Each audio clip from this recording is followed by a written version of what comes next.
Je vais lui faire une offre qu'il ne pourra pas refuser.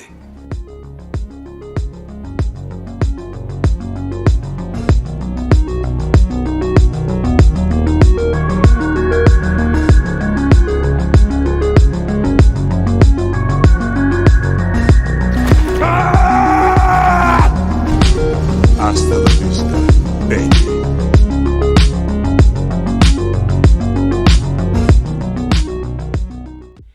Bonjour à vous les cinéphiles, j'espère que vous allez bien. Aujourd'hui on se retrouve pour la critique du film Roadhouse, sorti ce 21 mars sur Prime Video. Le film est réalisé par Doug Liman qui a réalisé La mémoire dans la peau, Mr. and Mrs. Smith, etc. Avec en rôle principal Jake Gyllenhaal qui joue le rôle du fameux Dalton, le videur, rôle tenu autrefois par Patrick Swayze dans le film de 1989. En second rôle, nous avons l'ancien champion de MMA Conor McGregor qui joue le rôle du vilain ainsi que l'actrice Daniela Melchior qui sera le love interest de Dalton. Alors que vaut ce remake de Roadhouse? Sans faire durer le suspense, je peux vous dire que j'ai aimé le film. Je lui donne la note de 7 sur 10. C'est un bon divertissement, un film sans prise de tête, un film fun qui se regarde un vendredi soir en mangeant une bonne pizza avec des amis. Alors pour rappel, il y a une petite polémique avec ce film. Apparemment le réalisateur voulait boycotter la sortie du film car soi-disant Amazon devait le sortir au cinéma selon le réalisateur. C'était le deal prévu avec Amazon mais finalement ils auraient changé d'avis au dernier moment en disant que c'était un film fait pour une sortie VOD. Ce qu'a démenti ensuite Amazon en affirmant qu'ils avaient proposé à l'équipe du film 60 millions de dollars pour une sortie cinéma, sinon 80 millions mais pour une sortie VOD.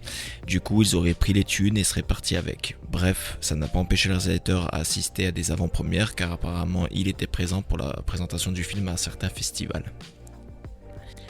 Bref, on s'en fiche un peu de tout ça, revenons-en au plus important, à savoir le film.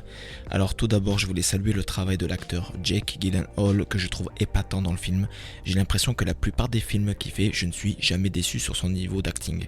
Il m'a bluffé dans ce film dans le rôle du videur Dalton, ancien combattant de MMA en pleine décadence, brisé par son dernier combat dans la cage et qui essaie d'étouffer sa part sombre en lui, mais malheureusement, elle va refaire surface pour notre plus grand plaisir. Alors j'ai trouvé qu'il y avait certains moments forts dans le film, un en particulier au milieu du film quand McGregor vient tabasser Dalton dans le bar. C'est là que nous nous rendons compte que Dalton a vraiment cette part sombre en lui et qui malheureusement a l'air d'aimer ça.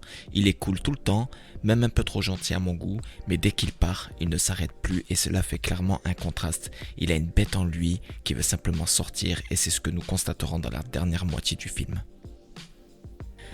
Et je salue également la prestation de McGregor dans le film qui fait vraiment le taf. Je l'ai trouvé menaçant, un petit méchant bouffon et aussi en faisant le taré. Je trouve qu'il a fait une bonne prestation vraiment. Sachant que ce sont ses premiers pas dans le cinéma, je trouve qu'il s'en sort plutôt bien. En revanche, je regrette que l'actrice Daniela Melchior ne brille pas plus dans le film. Je la trouve fade, elle sert juste de love interest, rien de plus. Et c'est dommage. Alors gros point positif dans le film, il est tourné en Floride et tout est en décor naturel. Et je trouve ça génial, surtout quand on voit les films aujourd'hui qui sortent au ciné avec des fonds verts, bleus, je ne sais quoi dans chaque scène, ça devient énervant. Ici tout est réel, les arbres, les palmiers, le soleil et le Roadhouse est vraiment sympa en plus, il a une terrasse ouverte, vraiment tout est fait en réel et ça c'est quelque chose que j'apprécie beaucoup dans les films, surtout aujourd'hui. Maintenant venons-en à ce qui nous intéresse, à savoir les scènes d'action, les scènes de fight. Je les ai trouvées très efficaces. Le réalisateur Doug Liman nous avait promis des combats jamais vus dans d'autres films. Je ne vais pas dire que c'est le cas, mais les combats sont vraiment intenses et viscérales. On ressent les impacts des coups au visage, au corps. On dirait vraiment que les coups sont portés. Et j'ai trouvé ça bluffant. Les combats sont filmés donc en plan large avec un mélange de caméras proches du corps. Donc les combats sont lisibles, percutants et ont leur propre identité. Car effectivement c'est la première fois que je vois ce genre de combat à l'écran qui font aussi réel. Après bon, vous connaissez peut-être les films hongkongais et tout ça. Les combats sont irréprochables. J'en ai pas vu tant que ça. Mais par contre tout ce qui est film de combat, enfin film d'action américain, on a très peu vu de scènes comme ça dans les films américains. Donc là, je pense que le réalisateur a vraiment créé une identité. Voilà, ce film, il a vraiment une petite identité, surtout dans les scènes de combat. Donc parfois la caméra est en plan subjectif, c'est-à-dire que nous sommes dans les yeux du héros, on voit ce qu'il voit. Dans le film, ça arrive 2 fois, je pense, et bon, je trouve pas ça très utile car ça nous sort un peu de la scène. Mais sinon, ça reste vraiment efficace. Le film dure donc 1h55 sans le générique de fin. À mon goût, on aurait pu enlever 15 bonnes minutes parce que ça fait un petit peu long, surtout qu'il y a un film comme ça, il n'y a pas un super scénario non plus, donc il n'y a pas grand chose à raconter. Donc 15 minutes en moins, ça aurait été nickel.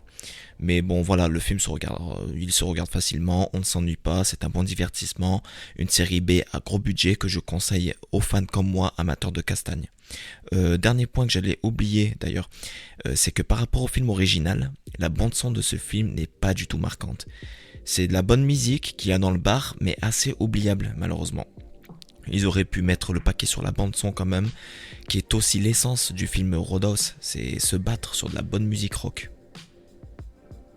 Donc voilà, ce petit détail, je le mets vraiment dans un gros point négatif parce que vraiment la musique, j'aurais voulu au moins qu'il y ait une musique bien marquante. Il y a une musique qui est pas mal, mais c'est pas ouf du tout. C'est assez oubliable et je trouve ça vraiment vraiment dommage.